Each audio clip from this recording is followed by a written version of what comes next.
जब हर जगह अंधेरा छाने लगा तभी एक हीरो का उदय होता है। ये नहीं, ये कहानी है उन हीरोज की जिन्होंने हार नहीं मानी, चाहे सामने ऑल फॉर वन क्यों ना हो। यूए हाई स्कूल में सब कुछ बदल चुका था। क्लास 1A के स्टूडेंट्स अब सिर्फ स्टूडेंट्स नहीं थे, अब वो सोल्जर्स बन गए थे फाइनल वॉर के लिए, और अपने फाइनल वॉर के लिए तैयार हो रहे थे। और फाइनल वॉर भी शुरू हो चुकी थी। तो माय हीरो एकेडमिया का सीजन 8 आने वाला है, जिसके अंदर हमें काफी वॉर देखने के लिए मिलेगा। लेकिन सीजन 7 के कुछ चीजें हमें याद करनी पड़ेगी, रिकैप करने पड़ेंगे, जो कि बहुत बड़े इवेंट्स हुए थे जो कि सीजन 8 से जुड़ेंगे। और इसीलिए तुम्हारा माइंड रिफ्रेश और अच्छा एक रिकैप देने के लिए ये वीडियो मैं लेके आया हूँ, जिसके अंदर तुम्हें अच्छी खासी सीजन 7 की स्टोरी देखने के लिए मिल जाएगी, जिससे तुम्हें सीजन 8 में भी पूरी तरह से मजा आएगा। अब बिना देरी करे वीडियो पे चलते हैं। बाकी वीडियो पसंद आए तो वीडियो को लाइक करके चैनल को सब्सक्राइब कर लेना। तो हमें सीजन 7 की शुरुआत में देखने के लिए मिलता है कि देखू के माइंड में वन फॉर ऑल के पास्ट यूजर्स की आवाजें गूंजती हुई दिखाई देती है। अब देखू को वहाँ अंदेशा होता है कि उसका मिशन, उसकी पावर्स और उसका अपकमिंग वॉर किस तरह का होने वाला है। और ऑल माइट और प्रो हीरोज मीटिंग कर रहे होते हैं, जहाँ प्लान बनाया जा रहा होता है कि विलन फोर्स को कैसे अलग अलग करके उन्हें डिवाइड करते हुए उन्हें हराया कैसे जाए। तभी उस समय एंट्री होती है एक लेजेंडरी हीरो की, स्टार एंड स्ट्राइप,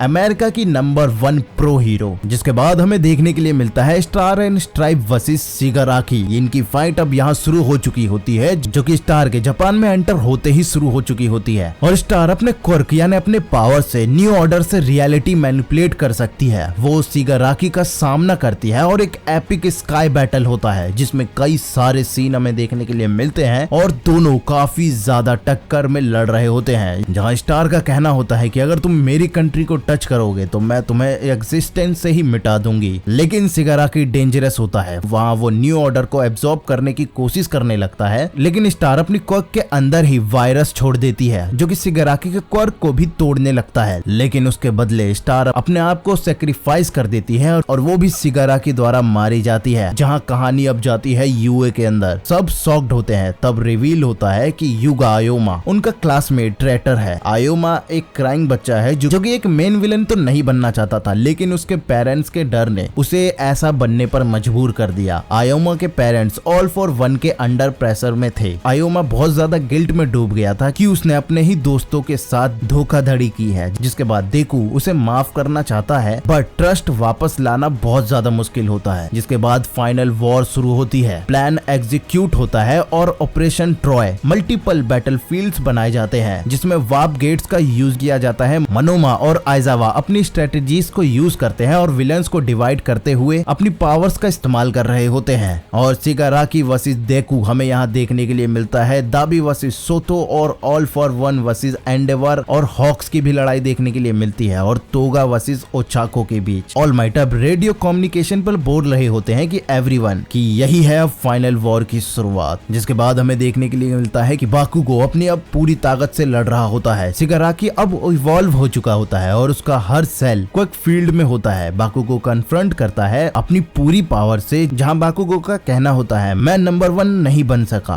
पर तुम्हें रोक कर तो जाऊंगा। लेकिन फाइट बहुत ज्यादा इंटेंस होती है। बाकुगो की हार्ट रेट भी एकदम खत्म सी हो जाती है। और एडशॉट एक निंजा लाइक हीरो होता है जो अपने बॉडी से उसका हार्ट स्टिच करता है और अपने आप को लिटरली सेक्रीफाइस कर देता है। जहाँ एडशॉट का कहना होता है कि मुझे उसकी जान बचानी है, मैं उसके लिए मरने के लिए भी तैयार हूँ। जिसके बाद दावी का रिवेलेशन हमें देखने के लिए मिलता है, जहाँ सोटो वर्सेस दाबी तोदोरोकी ब्रदर्स का अल्टीमेट फेस ऑफ देखने के लिए मिलता है। दावी रिवील करता है कि उसने भी रे क्वर्क्स आइज इनहेरिट किया था, लेकिन फ्लेम ज्यादा था इसलिए उसकी बॉडी जल गई थी। दाबी फिर कहता है मैं सब कुछ जला दूंगा, तुम्हें भी सोतो। यहाँ दाबी अपनी कहानी बताते हुए सोतो से लड़ रहा होता है और सोतो भी अपनी फॉस्फोर टेक्निक का यूज करता है और वो फाइनली दाबी को ओवर पावर करता है। जिसके बाद तोगा का फेयरवेल हमें देखने के लिए मिलता है। तोगा वर्सेस उराराका यहाँ पर होता है। तोगा इमोशनली ब्रोकन होती है, वो ट्वाइस के ब्लड से सैडमैन्स पैरेडे बनाती है। एक एंटायर क्लोन आर्मी जिसमें हमें कई सारे उसके क्लोन देखने के लिए मिलते हैं। फिर कहानी दोबारा तोगा पर जाती है और तोगा कह रहा होता है, क्या मुझे प्यार का हक नहीं है? क्या विलेंस प्यार नहीं कर सकते हैं? और यहाँ पर ये तोगा का एकदम बहुत बढ़िया सीन होता है जो कि तुम्हें भी जरूर पसंद आया होगा। जिसके बाद उराराका उसे समझाने की कोशिश करती है। इमोशनल क्लाइमेक्स होते हैं। तोगा अपने आप को सैक्रिफाइस कर देता है। अब यहाँ हमें ऑल माइट का रिटर्न देखने के लिए मिलता है और all for one versus Endeavour की ब्रूटल फाइट यहाँ पर चल रही होती है। एंडेवर यहाँ पर बहुत बुरी तरह से इंजर्ड हो चुका होता है इस लड़ाई के बीच में। तभी एक सरप्राइज ट्विस्ट आता है। ऑल माइट रिटर्न करता है लेकिन वो अब क्वर्कलेस होता है। तो वहाँ वो कैसे लड़ेंगे? तो ये हमें देखने के लिए मिलता है कि ऑल माइट ने बनवाया है एक कस्टम बैटल सूट, वो भी क्लास 1A की टेक्निक का यूज करके। और सूट के अंदर सपोर्ट गियर प्लस क्वर्क का सिमुलेशन हमें देखने के लिए मिलता है। और ऑल माइट एक लेजेंड की तरह वहाँ लड़ रहा होता है। एक मोमेंट पर उसकी शील्ड वहाँ पर क्रैक होती है लेकिन वो रुकता नहीं है। ऑल माइट फिर कहता है कि मैं अभी भी यही हूँ। फिर हमें देखने के लिए मिलता है देखो वर्सेस शिगिराकी और यही फाइट की एंडिंग की शुरुआत होती है। फाइनल फाइट यहाँ से शुरू हो चुकी होती है। देखो फाइनली रीच करता है अपनी बैटल फील्ड पर क्योंकि देखो को किसी तरह से अलग जगह पर फेंक दिया जाता है। तब हमें देखने के लिए मिलता है उसका सेकंड क्वार्क कि वो ट्रांसमिशन एक्टिवेट करता है और अपने डेट्रॉइट स्मैश क्वांटिपल अटैक को यूज करते हुए उस पर अटैक कर रहा होता है। देखो के अटैक्स इतने हाई स्पीड हो जाते हैं कि शिगिराकी का बॉडी भी वाइब्रेट करने लगता है। एक एपिक स्लोमो पंच हमें सीन देखने के लिए मिलता है जैसे कि one for all history repeat कर रहा हो। फिर वहां हमें पे लेडी नेगेंड एक स्नाइपर शॉट करते हुए दिखाई देती है जो कि हीरोज के सपोर्ट में होती है। शिगिराकी ऑल फॉर वन ग्लिच करते हैं। दोनों का फ्यूजन अनस्टेबल हो जाता है। जहां इस सीजन का फाइनल देखने के लिए मिलता है